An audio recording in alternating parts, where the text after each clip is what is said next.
सुप्रभात। आज हम लोग व्याकरण मंजरी का 21वां पाठ अविकारी शब्द अव्यय पढ़ेंगे। इसमें तीसरा समुच्चय बोधक अव्यय। अब देखिए, सबसे पहले तो समुच्चय बोधक अव्यय किसे कहते हैं? तो दो या अधिक शब्दों अथवा वाक्यों को जोड़कर सार्थक बनाने वाले अव्यय समुच्चय बोधक अव्यय कहलाते हैं। और समुच्चय बोधक अव्यय के दो भेद होते हैं, एक समानाधिकरण समुच्चय बोधक और दूसरा व्यधिकरण समुच्चय बोधक अव्यय। समानाधिकरण समुच्चय बोधक किसे कहते हैं? तो समान स्तर वाले शब्दों, वाक्यांशों अथवा वाक्यों को जोड़ने वाले समुच्चय बोधक अव्यय जो हैं वो समानाधिकरण समुच्चय बोधक अव्यय कहलाते हैं। जैसे कृष्ण और बलराम भाई थे। कृष्ण और बलराम के बीच में जो और लगा है वो समुच्चय बोधक अव्यय है। अब देखिए, समुच्चय बोधक जो हैं वो चार प्रकार से प्रयोग किए जाते हैं। एक तो जोड़ने का कार्य करते हैं, दूसरा विकल्प बताने का कार्य करते हैं और तीसरा विरोध प्रकट करने का कार्य करते हैं, चौथा परिणाम बताने का कार्य करते हैं। तो जोड़ने का कार्य कैसे करते हैं? जैसे राम एवं श्याम पढ़ रहे हैं। एवं जो है वो शब्दों को जोड़ रहा है। फिर विकल्प बताने के कार्य, जैसे पढ़ा करो अन्यथा फेल हो जाओगे। इसमें जो अन्यथा है वह विकल्प के रूप में काम कर रहा है। फिर विरोध प्रकट करने का कार्य, जैसे अमन तो आ गया परंतु नमन नहीं आया। अब देखिए, अमन तो आ गया यह एक वाक्य है और नमन नहीं आया यह भी एक वाक्य है और दोनों वाक्यों को जोड़ा गया है परंतु नामक समुच्चय बोधक अव्यय से।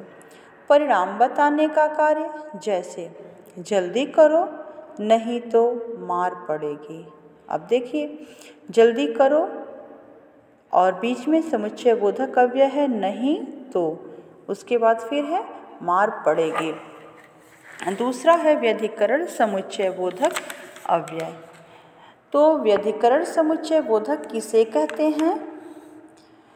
प्रधान तथा आश्रित वाक्यों को जोड़ने वाले समुच्चय बोधक व्यधिकरण समुच्चय बोधक कहलाते हैं। जैसे ऐसा लग रहा है मानो वर्षा होगी। इस वाक्य में जो मानो शब्द है वह समुच्चय बोधक अव्यय है। इन समुच्चय बोधकों का भी चार प्रकार से प्रयोग होता है। जो व्यधिकरण समुच्चय बोधक हैं इनके भी चार प्रकार बताए गए हैं। पहला कारण बताने का कार्य, दूसरा उद्देश्य बताने का कार्य, तीसरा संकेत बताने का कार्य और चौथा स्वरूप बताने का कार्य। अब देखिए, चौथा विकारी शब्द जो है विस्मयादि बोधक है। सबसे पहले तो विस्मयादि बोधक अव्यय किसे कहते हैं? तो जिन शब्दों को बोलने या लिखने से लज्जा, घृणा, हर्ष, शोक, आश्चर्य आदि भाव प्रकट हों वे विस्मयादि बोधक कहलाते हैं। और विस्मयादि बोधक शब्द जो हैं वाक्य में पहले ही लगते हैं, वाक्य के पहले ही इनको लगाया जाता है। अब देखिए, विस्मयादि बोधक शब्द भी 9 प्रकार के होते हैं। विस्मय बोधक, जैसे अरे, क्या आदि। शोक बोधक, जैसे हाय हाय, उफ, हे राम आदि।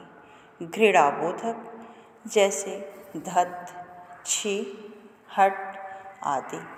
हर्ष बोधक, जैसे वाह, धन्य, सुंदर, बहुत, खूब आदि।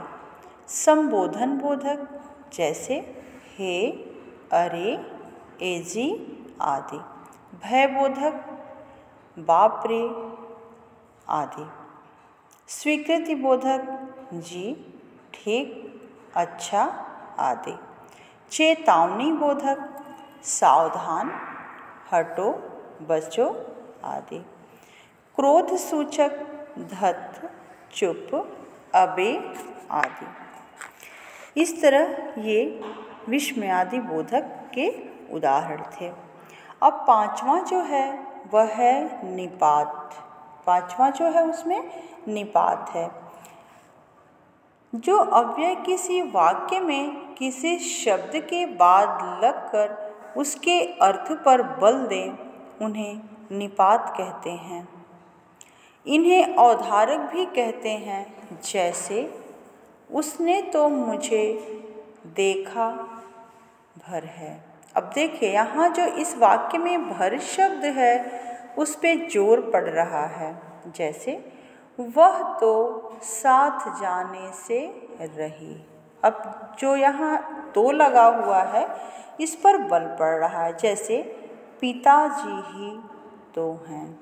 अब देखिए पिताजी ही तो हैं। अब यहाँ देखिए तो पे फिर बल पड़ रहा है, ही और तो पे बल पड़ रहा है और ये शब्द जो हैं निपात हैं। इस तरह आज हम लोगों का अविकारी शब्द अव्यय जो है पूरा हुआ। धन्यवाद।